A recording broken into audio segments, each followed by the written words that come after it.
So let's discuss the root law. Let f of x be defined for all x in an interval containing a except possibly at a itself, and let L be a real number such that the limit of f of x as x approaches a is equal to L. Now, if n is an odd integer, then the limit as x approaches a of the nth root of f of x is equal to the nth root of L. Okay, so no matter what L is. But if n is an even integer, then the limit of the nth root of f of x as x approaches a is equal to nth root of L, but there is a condition on L.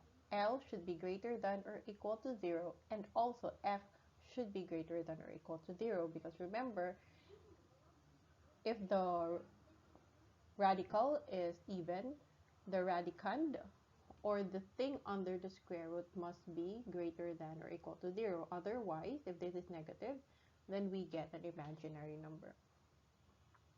So this is your root law.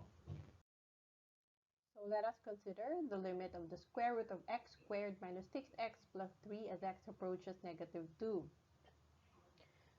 The radicand, if you look at this, x squared minus 6x plus 3 is a polynomial function. Let's say that is our f of x. So when we evaluate this, we just follow the root law.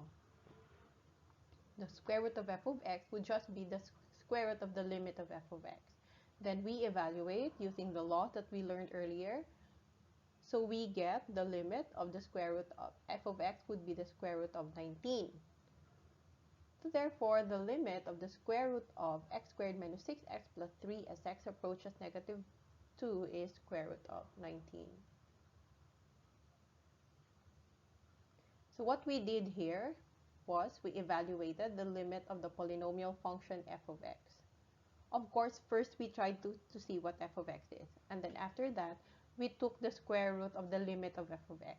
And that would be the limit of the square root of f of x. So another example. Example, we have the limit of t minus 9 over square root of t minus 3 as t approaches 9.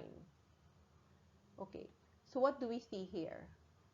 Notice that when t is equal to 9 and we substitute it directly, the denominators would be 0. Also, the numerator would become 0.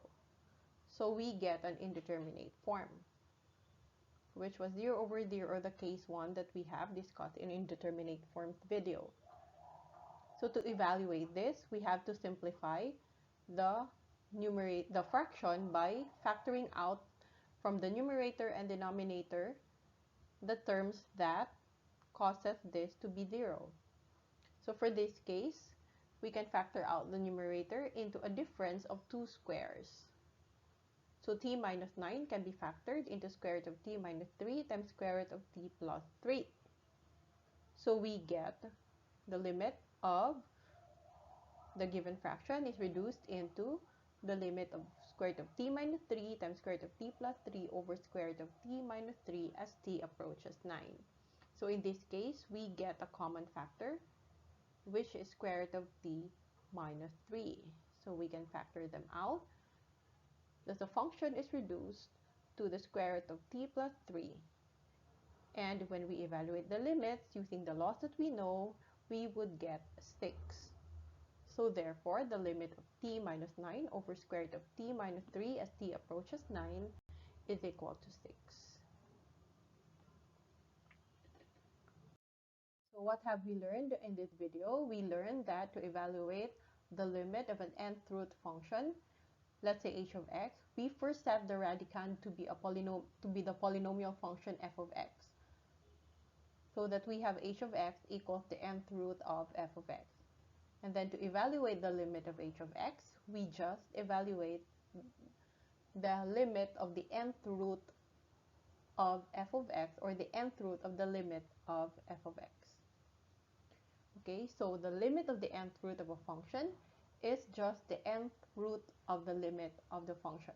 Of course, this is subject to some conditions that we have presented earlier.